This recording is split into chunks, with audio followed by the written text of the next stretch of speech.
and Santa Cruz and going northward, responsible for over 5,000 fires. This is not a normal event for California, but it is not an event we haven't seen before. For example, 2008, it ignited more than 2,000 fires and burned more than 1 million acres. You go back another 10 years, in 1999, we had a similar event. So these dry lightning storms seem to occur on a decadal scale. The other really critically important event was a long and intense heat wave that began in late August, early September.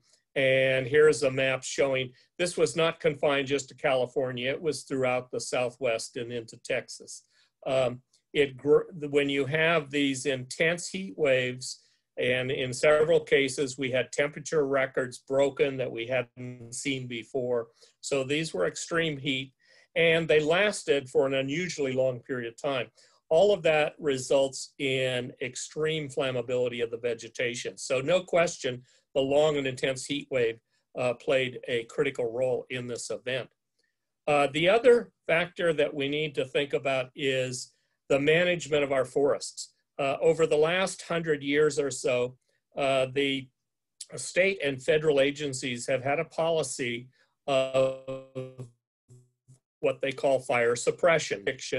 It is your responsibility to put all resources available towards putting that fire out as soon as possible. Now, in Southern California, this fire suppression policy was not particularly effective at eliminating fire. It probably did a great job in terms of reducing the amount of fire due to extraordinary numbers of human ignitions. But it didn't exclude fire. That's not the case, though. Fire suppression policy was very effective in those landscapes because the fires burned typically from lightning ignitions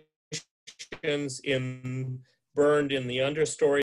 It was relatively easy to put those fires out. And so as a result, the natural fire regime in forests in California, which would have burned at 10 to 30-year intervals, was almost completely excluded. And so many forests in California and other parts of the West have gone for over a century with no fire at all. And this has resulted in a great deal of fuel accumulation in the forest. So it's clearly an example of, as I always like to recall, Eric Severide from the 1960s, the newscaster, had what people have referred to as the Severide Principle. And what Eric Severide often would say is most problems begin as solutions. And this is clearly a problem that began as a solution. Now, one of the reasons this is important is we have large parts of the landscape that have gone a long time without fire. And those landscapes, when they were hit by these lightning fuels ready to burn. This is an illustration from Santa Cruz here showing the perimeter of that fire, the Santa Cruz complex fire. And the colored areas indicate past fires, but you can see the vast majority of this has no color at all, indicating there were no recorded fires in the past, indicating that a lot of this landscape had massive accumulation of fuels. And that pattern is duplicated for almost all the big fires we've seen this summer. Maybe not as high a percentage, but in general, at least half of the landscape in the recent fires this summer have gone at least 80, 90 years without a fire. And so there was a huge fuel accumulation that would not have been there under natural conditions. Now, the last factor that we definitely need to consider, and that is we had a very long drought in California. Lasted from 2012 to about 2015 in the Sierra Nevada, but in Southern California, it lasted all the way to 2017. It resulted in a huge amount of vegetation dieback, and dead vegetation is much more susceptible to burning than live vegetation. Plus, to burn live vegetation, you have to have an understory of dead vegetation in order to heat it high enough to drive off the moisture from the live vegetation. And so dieback plays a critical role in fires.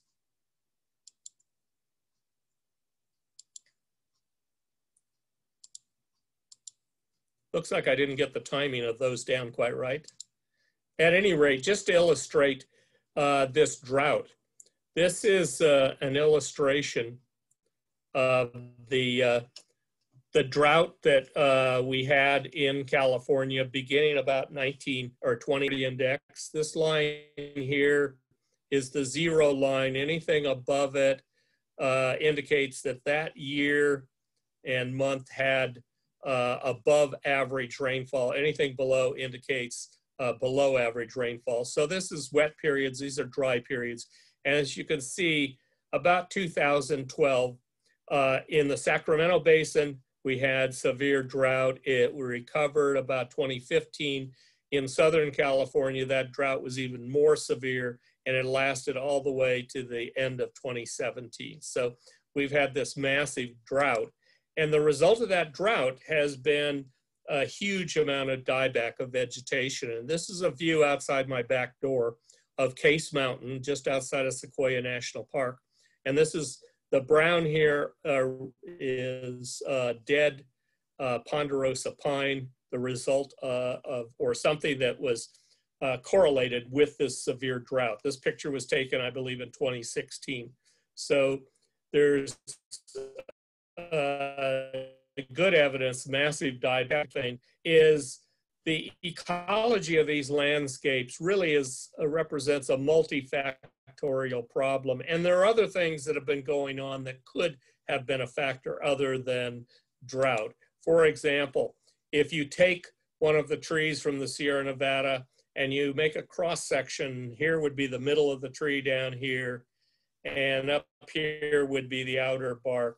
They often, when they're burned historically, and we have a really rich history of past fire records in the Sierra Nevada, in fact, throughout the Western US. And what we see is a similar pattern just about everywhere. Historically, we had fires every 10 to 30 years roughly until about 1900. And then when the state and federal government started managing these forests, they started putting out those fires. And so most of these fires have had a hiatus in burning for over a century. And there's every reason to believe that these forests here, since they lacked fire for 100 years, probably were denser than we might have seen under natural conditions. So some of this drought dieback may be due to the severity of the drought itself, and some of it could be to the anomalously high density of trees due to fire suppression. So it's a complex problem involving both climate as well as past fire management.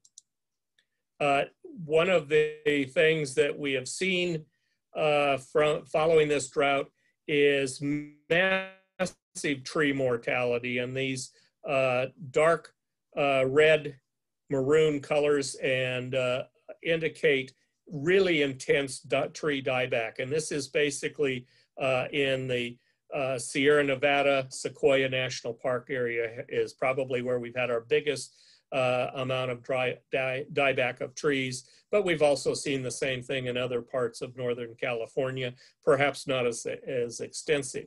So this tree dieback as a result of drought has put a huge amount of fuel on the landscape. And the important thing about this dieback is even though the drought ends, we still have this legacy of dead fuel factor in the big fires we saw, for example, the Creek Fire and the Sequoia Complex Fire this summer. Now, Southern California has had the same thing. We don't have trees, so we don't have any tree dieback, but this is an illustration from the Santa Monica Mountains showing dieback of chaparral vegetation in 2016. And you can see there's quite a bit of dead vegetation. We have recently been trying to quantify how much of that dead vegetation was like the Woolsey Fire and the Thomas Fire. And illustration here, here's a fire perimeter of the Woolsey Fire that burned largely in Ventura. It, unlike many of our fires in the northern part of the state, did not have color to indicate past fire events, and you can see almost none of the perimeter or area within the perimeter of the Woolsey Fire has escaped fires in the past. So it didn't have really old vegetation, but based on our observations, it appeared that there was quite a bit of dead vegetation. And we've been trying to ascertain how much dead vegetation there was. And these colored areas here indicate the outline of the Woolsey Fire. And what we surmised is we could use remote sensing vegetation index, or NDVI, which in a sense measures the amount of chlorophyll on the landscape. And we ascertained the NDVI in 2011 before the drought happened. And the image you see here is the minimum NDVI measurement for the year 2011. In other words, at its driest possible level. And this essentially rules out grasses and other short-lived plants. And so we're looking just at the chaparral vegetation on that landscape. And then we went back to the records and looked at the NDVI for 2016, towards the end of that drought period. And you can see those images look different. We can then from the 16, and this gives the difference between 2011 and 2016, and it's what we interpret as measures of dieback. The red here indicates potential dieback.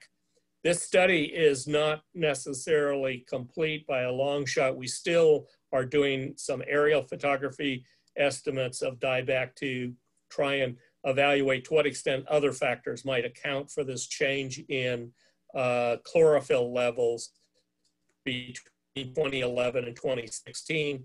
I believe there's good reason to accept that as and our next step we haven't quite completed yet is to take that and overlay it on top of soil burn severity maps for the Woolsey Fire and estimate to what extent we can determine dieback as a function, or excuse me, fire severity as a measure of dieback.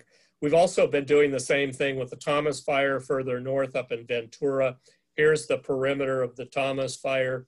Once again, just like the Woolsey Fire, we don't see a fire history map like you'd see in the Sierras or other parts of Northern California, where large parts of the landscape have escaped fire.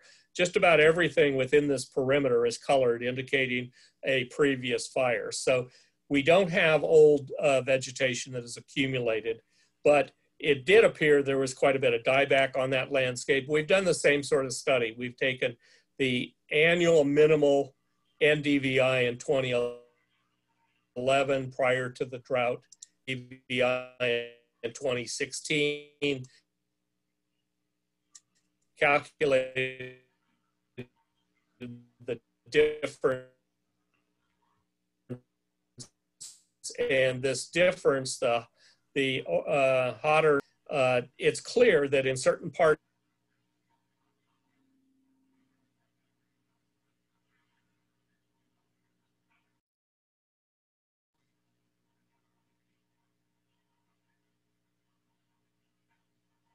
maps and determine to what extent we can relate burn severity to vegetation dieback. But this is work that's still in progress. Now, in Southern California, we have to recognize that what we've seen this year is just the beginning of our fire season. And that's because our worst fires tend to occur in 3 fires, I believe.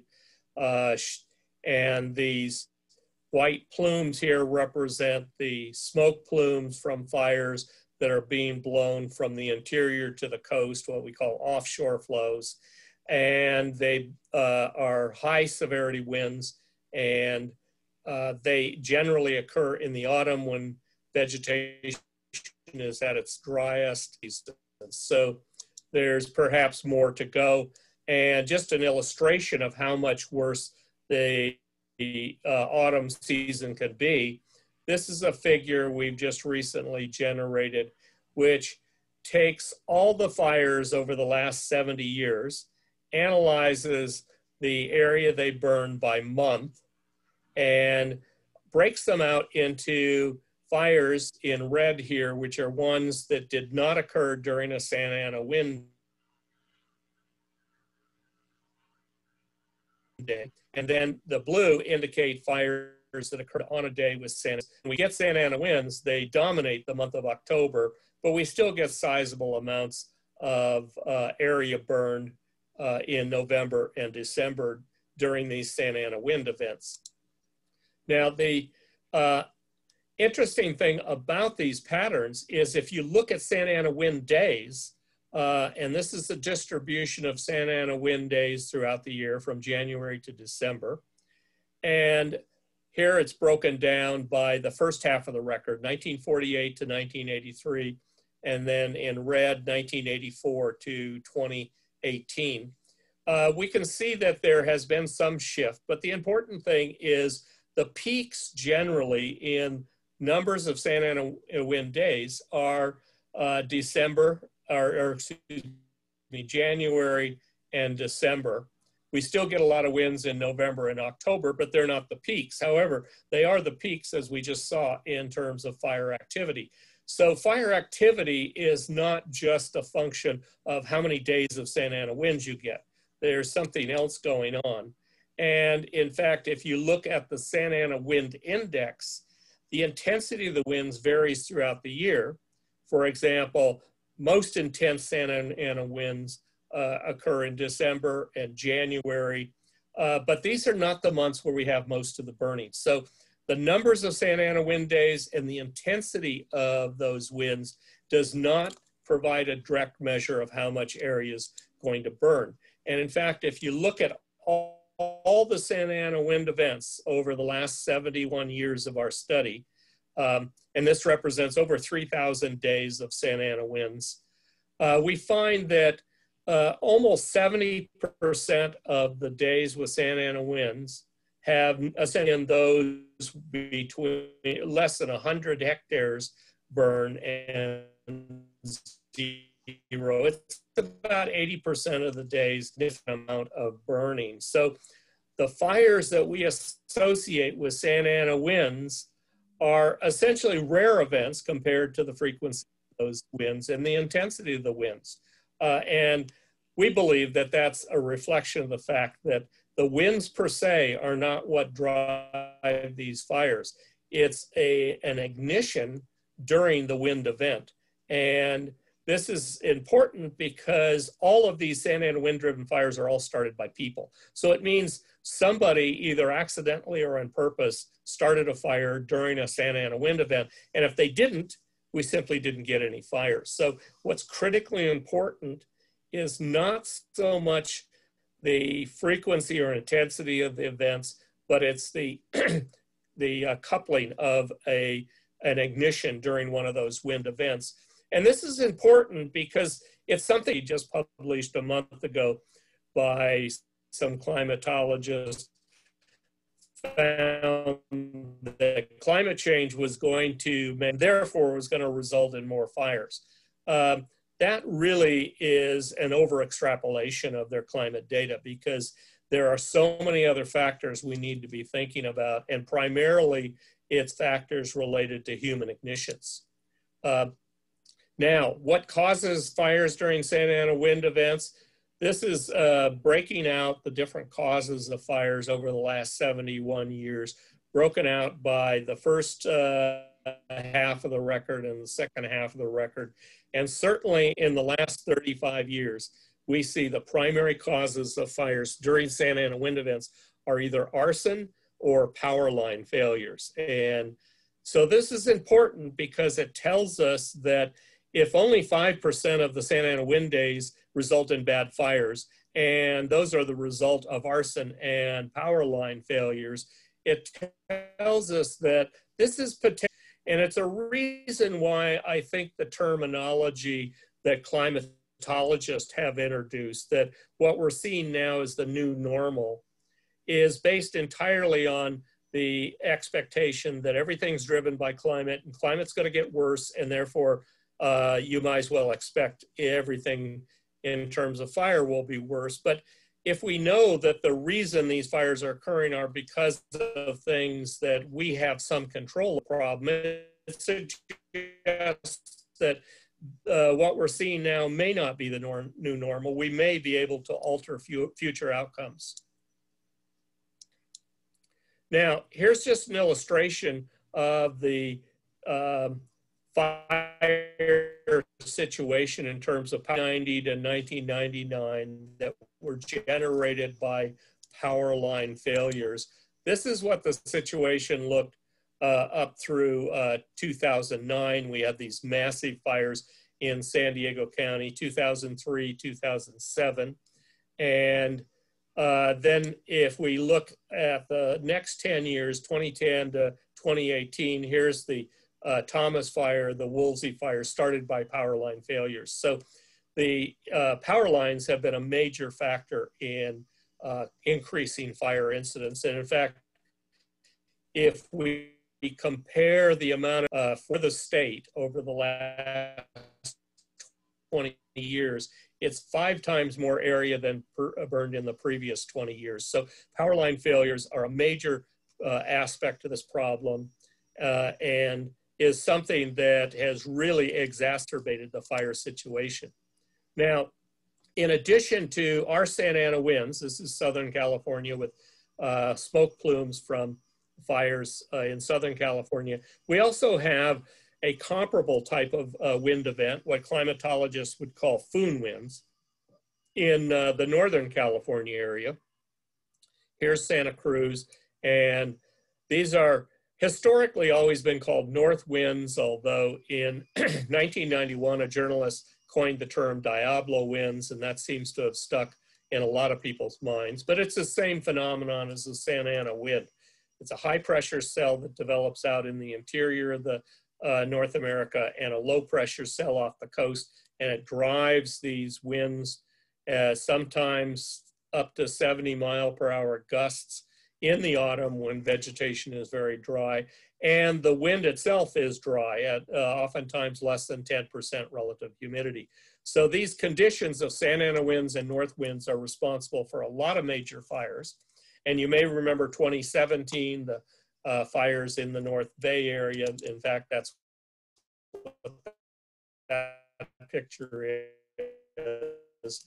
And this is just an illustration of the 2017. We had the fires that were quite damaging, over 44 fatalities and 10,000 structures lost. So the Northern California has a similar sort of autumn fire season due to these extreme winds. And once again, many of these fires were started by power line failures.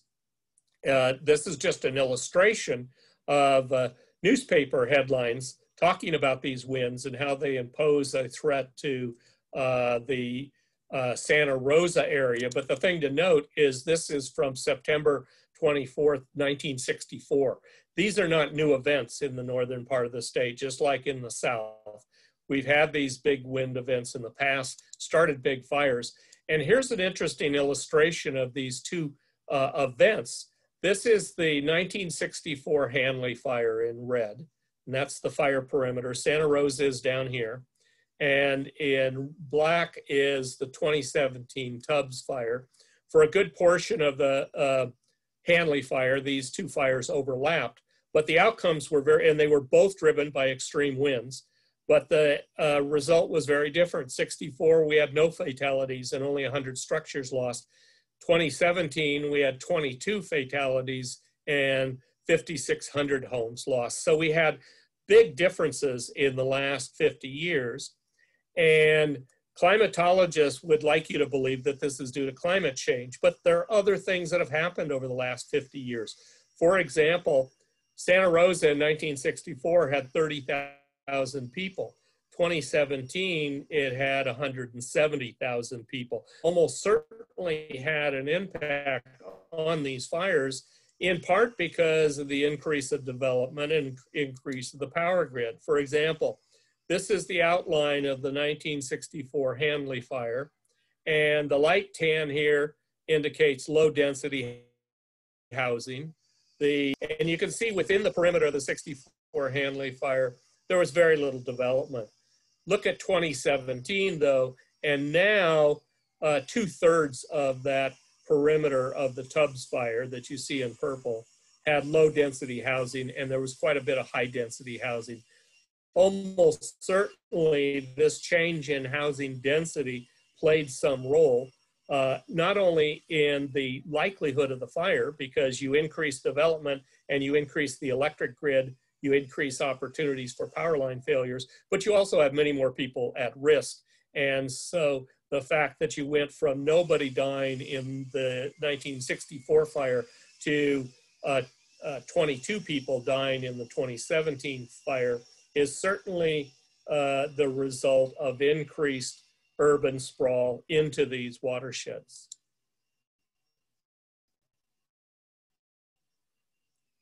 The difference in California and power line ignited fires, I think I already mentioned this, but there's been about 5 times more fires, area burned by power lines in the last roughly 20 years. Now, since the year 2000, there's been a doubling in area burned over the prior due. This correlates with an increase in temperature. We don't necessarily have clear evidence that this is due to climate change, but the one thing we need to keep in mind is simply because we have a correlation between increased temperature and amount of area burned, we have other factors to consider. For example, the humid dries in fires, both in the north and the south. And since the year 2000, we've added 6 million more people to the state. So certainly we have to consider population growth as big a part of the problem as climate change. And in some cases, it's probably a bigger part. And by 2050, we're expecting that population in the state to be up to 60 million. So we're likely to see even worse conditions going forward. So just to summarize, in California, we really have 2 very different fire regimes. We have summer fires. They tend to be dominant in the northern part of the state. They're often associated with excessive fuels. And also it needs to be recognized, forests sometimes are just too moist in a year and too cool to carry fires very readily. And as a result, years are very sensitive to spring and summer temperatures in terms of area burned. There's a very strong correlation. About 50% of the annual variation in the northern part of the state in area burn can be exciting. Climate is really important in those forests. And that implies in terms of future fire regimes. And in addition, it suggests that with a combination of increasing fire conditions due to climate change and excessive fuels due to in the north has to be fuel reduction. And this currently is a major focus by both state and federal governments. And for a long time by federal agencies in the Sierra Nevada. This is some data burned by prescription burning, where managers go into the forest during this fall and light fires and burn off as much of the understory fuels. This is what the different units in the parks, national park, and Whoops.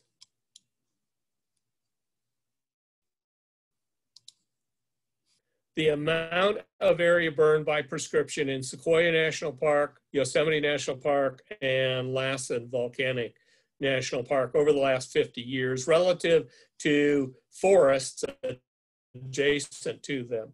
It's clear the parks have been leaders in doing planned burns. And it first started in 1968 in Sequoia National Park, and they've done an excessive amount of burning in the last 50 years. They've also coupled this with allowing natural lightning fires to burn in the park. And as a result, over the last 50 years, there's about the same amount of area burned from these natural person burning.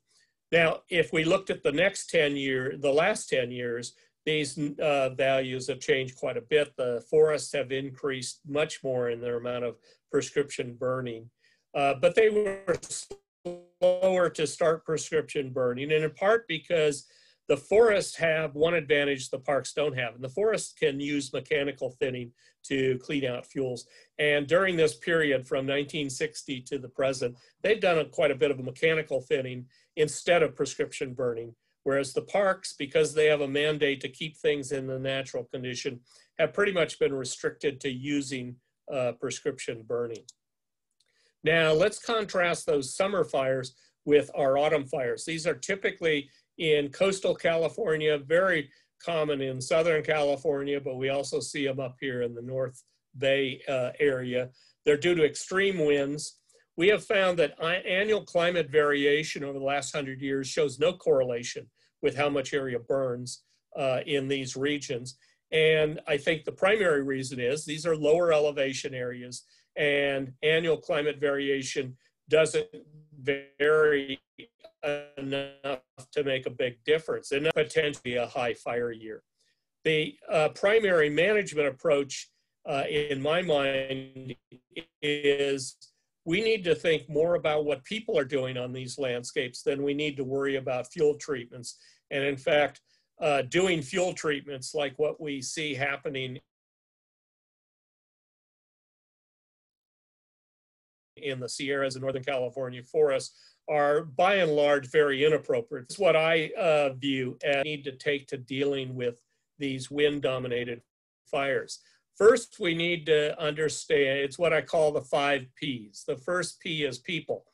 It's more of a people problem than a fuel problem.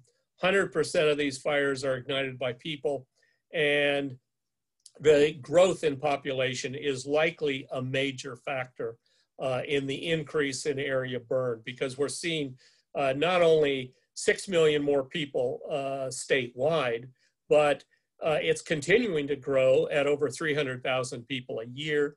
And Southern California is getting probably the brunt of that growth. Some counties like Riverside, since 2000, have increased by 35%. We need to be thinking about. The other P is, rather than focusing on fuel treatments, we need to put much greater emphasis on fire prevention. And so we need to come up with ways to prevent ignitions, particularly during these extreme wind events. The other P is we need to develop methods for better prediction of when those wind events are going to occur, and when they do occur, real-time prediction of the patterns of those winds, where they're going to burn, and communicating that to agencies and homeowners. Another P is community planning. We need to give community planning with respect to fire the same recognition we've always given to hazards like earthquakes and floods. We've always recognized that we can plan around earthquakes and floods and reduce losses. We need to be thinking the same. They're prone to high intensity burns, and we need to factor that into regional planning. And then lastly, protection. We need to protect homes much better. We need to recognize that most homes don't burn because the fire burn from embers that land on the roof. So there are things we can do, like reduce the litter on roofs. change the mesh in the vents in the eaves. In fact, even the types of eaves play a role. For example, houses probably have open eaves where nothing is sealed off when the rafters come out and form the eave. And then some developers will produce closed eaves where they close off the eaves. This changes the orientation of the vent and is correlated with the significant reduction in whether or not the house burns. And then there are a variety of other things that we can add to this list, but protection is probably something that everybody could take an active. Happy to answer questions. Dr. Keeley, thank you very much for your presentation today. I wanted to just acknowledge for everybody that's watching, thank you for hanging in there with us. Dr. Keeley is joining us from Three Rivers, and we know that the signal wasn't clear the entire way through the presentation, but hopefully most of it came through, and I'm assuming it did, or you wouldn't have hung in there with us this long.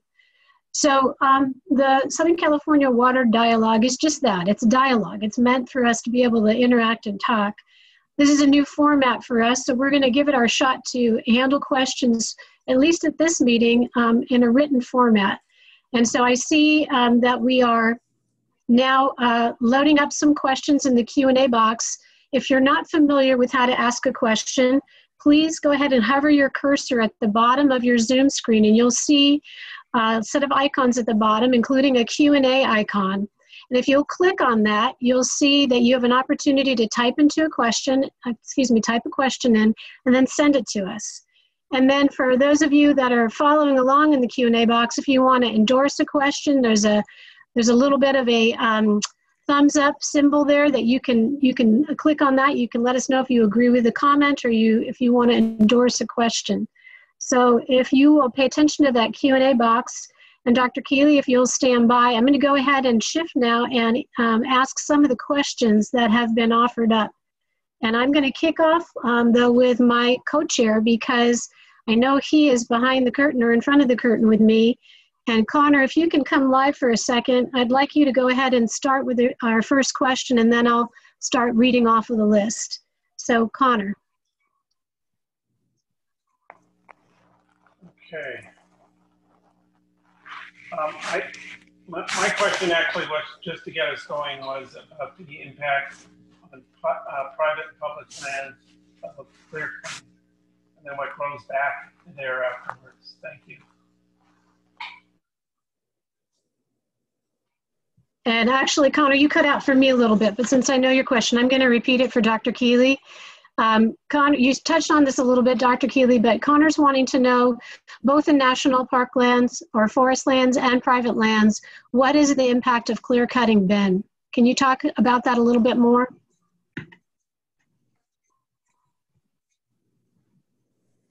Dr. Keeley? Well, it's interesting. Yes, am I coming through? I don't think I'm muted. You are. Right? Okay. We can hear you. Almost certainly clear cutting is playing a role in altering fuels. It's interesting that most of the attention on fires in forests in the Sierra Nevada, Northern California, have not spent much time considering the question of silvicultural treatments and clear cutting and that sort of impact on fuel loads. And so we really don't have a rich database on fires, but there's every reason to believe that it has altered the fuels and is playing a role that's probably in some places as important as fire suppression. So bottom line is, nobody seems to want to study that problem, but there's every reason to believe that it's an important problem. Thank you, Dr. Keeley. One of the first questions that I have is actually, it's a kind of a request, and that is whether people can get a copy of the presentation. So I just want to let you know that, all of you know that the Southern California Water Dialogue has a website, and we'll talk about that at the end of the presentation, but we do post both the presentation, and in this case, we're recording this Zoom meeting, and so we will be also providing a link to the recorded presentation. So you'll have both the presentation, and you'll have Dr. Keeley's comments and this Q&A session. Okay, so I'm going to go to the next question, and this is from Joseph Crisologo, and I apologize if I mispronounce anybody's names. But the comment is, another factor to consider is the avoidance of health problems from fire smoke. If to allow increased wildfire incidents to control the undergrowth, please comment on how to alleviate and address the expected health issues from wildfires. Dr. Keeley?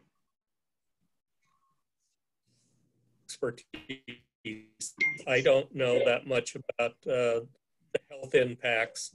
It's a good question, but it needs to be addressed to somebody who has expertise in health impacts. Okay. Well, thank you, and that's fair. And maybe that's a good prompt for a future water dialogue discussion, is about health impacts associated with some of these fires. Okay, our next question comes also from Joseph. You have how and where can we access the mapping products? So that's a little bit different than getting a chance to look at the presentation. Dr. Keeley, these mapping products, are they available to others? Depends on the product that you're referring to. The fire history maps showing past fire history for these landscapes, I can distribute those. Those are not a problem. The NDVI measurements of drought dieback are not available at this time because we haven't finished the project. But if you're interested in the fire history maps, just email me and I'll be happy to send them to you. Thank you, Dr. Keeley. And that's actually a good segue for a question of our Water Dialogue Coordinator, Kathy Caldwell. She wanted to know, since the imaging is complete for this year, can you predict Southern California areas that are vulnerable to wildfire? Is this a predictive tool that we can now prepare better?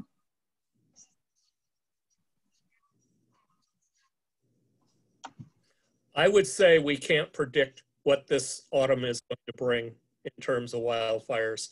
And the primary reason is that these fires are dependent upon the coincidence of a human ignition with an extreme wind event. And we can't predict at this point in time where an arson is going to start a fire and when they're going to start a fire is going to fail and start a fire. So at the present time, I don't see any good basis for making predictions. Now, you find lots of people out there who will make predictions. These are generally climatologists, and they believe that what drives all of these fires is just warming temperatures. And so they look at climate predictions, and then they use that to predict fires.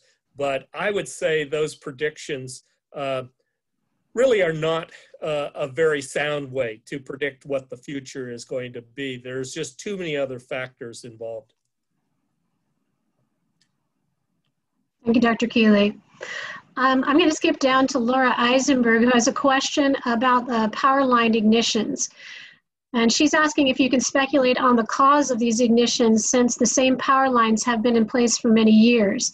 Is it related to the age of the power lines, the failure to maintain lines as a result of change in policies, lack of funds, or other causes?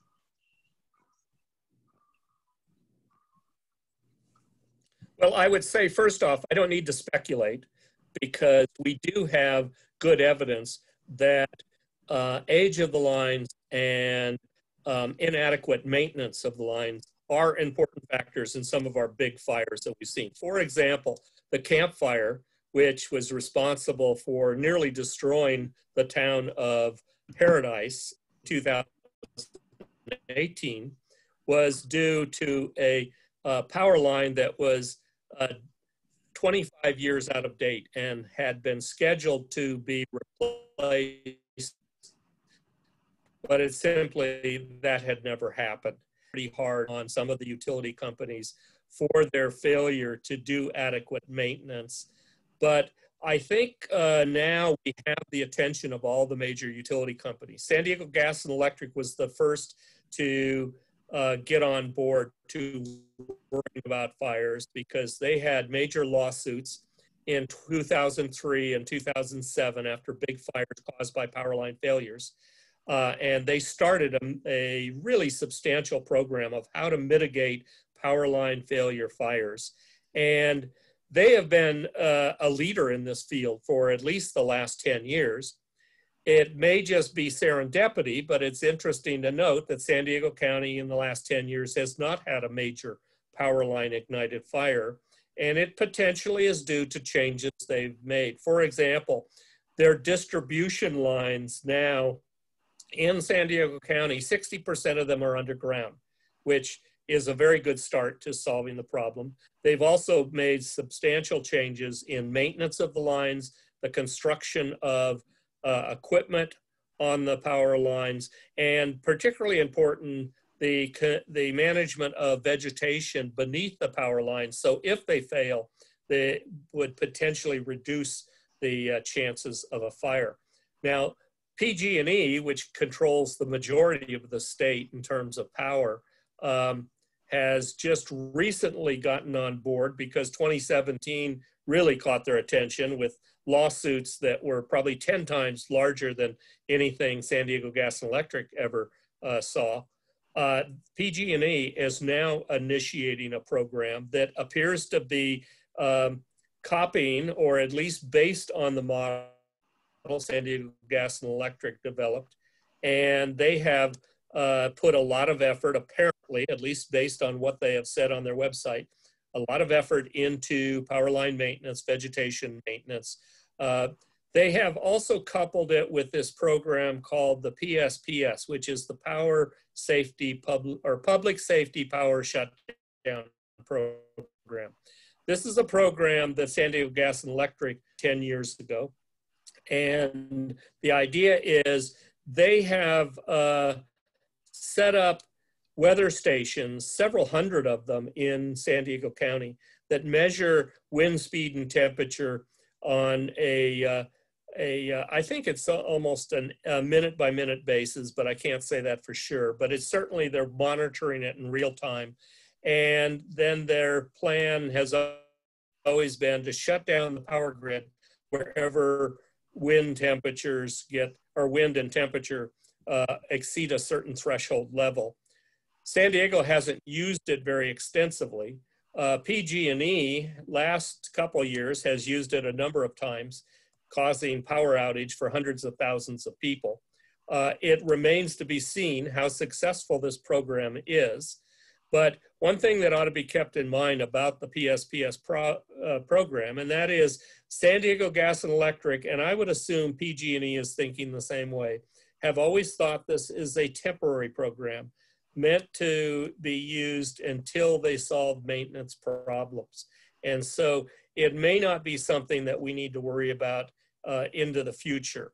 Now, the way I see the PSPS program, it actually has some positive benefit, and that is prior to the PSPS program, the only people who really seemed to be concerned about these fires were those who lived at the wildland-urban interface and were impacted directly. Now, the PSPS program has captured the attention of hundreds of thousands of people. And so it's greatly publicized the fire problem. Thank you, Dr. Keeley. And I just want to point out for those of you that are following along, the question and answer box, feel free to load up comments. You can all see what the comments and the questions are. I'm trying to make sure I hit all the questions while we have Dr. Keeley with us today. And so the next question is from Kelly Gardner. I'm sorry, I skipped over Leslie. Leslie Hill has a question. She's asking, how do the U.S. fires and conditions compare to our neighbors, Canada and Mexico? Are there lessons to learn, or are we leading in prevention and treatment strategies? Well, I would say that that's probably not an appropriate comparison to make because fire regimes and management impacts on fires and climate impacts on fires vary over relatively fine scale areas. For example, Northern California conditions, very different than Southern California. Canada is very different than California in general. The vast majority of lightning strikes, and they mostly burn in forests, and those forests are mostly forests that have evolved to burn in high intensity crown fires. And so they get these massive crown fires that might burn as much as 1 million, but that's a natural type of fire for them. That would not be a natural fire in California forests. And so I don't know that we can necessarily extrapolate what's happening in Canada to what's happening in California, just like I don't think we can extrapolate what happens in Northern California to what happens in Southern California. In fact, the real problem in the northern part of the state is forests have had fires excluded for a very long period of time, caused fuel accumulation. And I see one of the other questions is, why are there fuel accumulation in the forests? And that's primarily because forests historically burned in low intensity fires in the understory. And when fire suppression was started in the early 1900s, it was relatively easy to put the fires out. And as a result, fire suppression policy can be equated with fire exclusion. They've eliminated fires from Northern California forests, starting in chaparral shrublands. And those fires are not easy to put out. And as a result, we've never had anything close to fire exclusion, and we haven't had an increase in fuels. And therefore, the treatments that are appropriate for Northern California are completely inappropriate for Southern California, Chaparral. And by extension, we could think the same about Mexico. They're just very different in these different landscapes. And so the lesson I think we all need to do by studying the conditions in a particular area of interest rather than trying to extrapolate from one area to another. Dr. Keeley, I see you combined Kelly Gardner's question into that response, but I want to ask you again, in Leslie Hill's question, it's also asking if we are leading in prevention and treatment strategies. So do you think we are, or do you think we're behind the curve? Are there things that we could learn from other areas?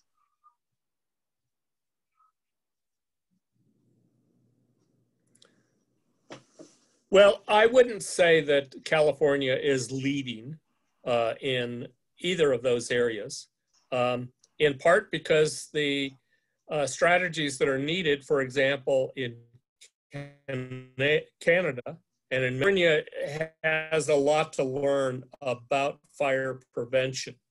The emphasis in California in recent decades has been more towards treating fuels to prevent the spread of fires rather than preventing the ignition of fires.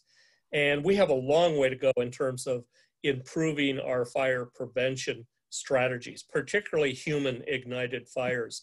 And there's a lot of interest. How do we prevent fires? And we don't really have a good history. I mean, education is certainly one approach, and Smokey Bear has been a campaign for a very long period of time, but we really have no studies that have tried to look at how effective Smokey Bear has been. We know that, for example, certain ordinances, legal ordinances that are passed have the potential for altering certain fires and preventing certain types of fires, but we have no studies that show how effective legal ordinances are.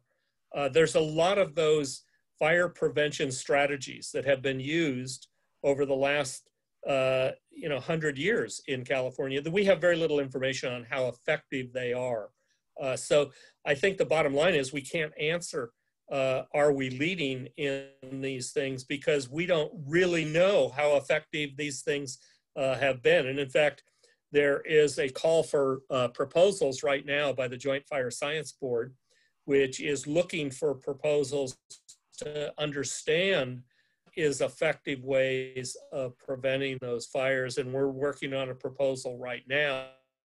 To me, it requires a study of the history of things like educational changes, ordinance changes, legal enforcement changes. For example, there's been a lot of different legal enforcement programs. I remember back in 2003, I think with the old fire, when they found the arson who caused that fire, they were given the death penalty because of it. Does that sort of law enforcement strategy work? We don't know. We haven't really studied these things. And so there's a lot about fire prevention strategies that have not really been studied very effectively. Now, treatment strategies, it's different. In forests, we have a lot of evidence that treating the understory fuels through prescribed burns and mechanical treatments is highly effective. And so in terms of treatment strategies, we know that for forests, there are ways we can treat the vegetation and reduce the fires. But it's important to realize that does not apply to Southern California chaparral shrublands. That's very helpful, Dr. Keeley. Thank you. And it's a good segue into the last question or comment in both ways by Ken Keetzer. And he says, I realize it's inappropriate to make sweeping generalizations about the benefits or negative impacts of the widespread fires this summer. But could it be said that many of these fires burning in the West in fire-excluded forest lands will have a favorable result and could be considered a rebirth of these forests? He says, I acted briefly as resource advisor on the CZU fire in Santa Cruz, and it appeared as though as much as 70% of that fire burned under prescribed burn conditions. Dr. Keeley, can you give us a comment on that? Well, I would say that there's almost certainly no reason to believe that some of these fires we saw this summer did not have resource benefit. And in fact, it's not uncommon for fires, particularly in wildland areas far removed from human resources, that agencies will sometimes let them burn for resource purposes. I think that I don't know the CZU fire in any sort of detail, but from what Ken says, if as much as 70% of that fire burned under prescribed burn conditions, it would seem to me there's every reason to believe that it has had beneficial impacts on those landscapes. So I would certainly believe that if we knew that 70% burned under prescribed burn conditions. Now, we couldn't necessarily extrapolate that to all the big fires. For example, in the Sierras, we have the Sequoia Complex and the Creek fires. And those fires were very high intensity crown fires that took out a large portion of the forest. And these are clearly not prescription burn conditions. So I would say it's debatable whether those fires had widespread resource benefit, in part because those are forests that are adapted to frequent low intensity surface fires. And if they burn in high intensity crown fires, that can be a major disadvantage to the recovery because patchwork of low intensity, high intensity fires, so that there are always parent trees surviving that can reseed into the burn areas. If you have a massive crown fire, like some of our recent Sierra fires, and it takes out a large portion of that forest, we have no seed source left. And under natural conditions, it would perhaps take as much as a century for seed forest to recover. However, most of these landscapes are actively managed, and likely that seed source will be produced by active restoration programs. But in general, a lot of our fires have been fairly catastrophic in terms of what we would like to see fire do on these landscapes. The bottom line is it's likely that, you know, both of these things are going on. Some of these fires have resource benefit. Some of them probably are going to have long-term impacts that may not be what we want. Now, are those good or bad? It depends on what you want. For example, I can see some of our conifer forests being converted to shrublands, and that could persist for a century or more. Is that good or bad? Well, I'm a Chaparral ecologist. I don't necessarily think that's so bad, but I think a lot of people wouldn't agree with that. A lot of people want to see the forest return. So from their perspective, that's probably not good. Thank you, Dr. Keeley. And at this point, I'm going to turn the program back over to Connor, my co-chair. Connor, could you close us out? Of course. Thank you, Dee. And thank you, Dr. Jon Keeley, for your presentation by satellite. It started us out with our water dialogue with a lot of questions, a lot of answers, a lot of discussions as we move forward. We're going to continue to hold our meetings on the fourth Wednesday at noon to 1:30 of most months, but we do not meet the rest of the year, November or December, and we never meet in August as well. We will continue to hold the meetings through Zoom webinar for the foreseeable future. Our next dialogue will be Wednesday the 28th, also by Zoom. We're planning to talk about the MWD IRP. So a copy of this PowerPoint, not immediately, but we're want to get clearance on everything, but will be available on our website, which is the SoCalWaterDialogue.org. And I want to thank all of you for hanging in there. And I look forward to future water dialogues. And please send us your suggestions of what you'd like to hear as well. And thank you to the whole team that put this together as well. And Kathy Caldwell, our coordinator.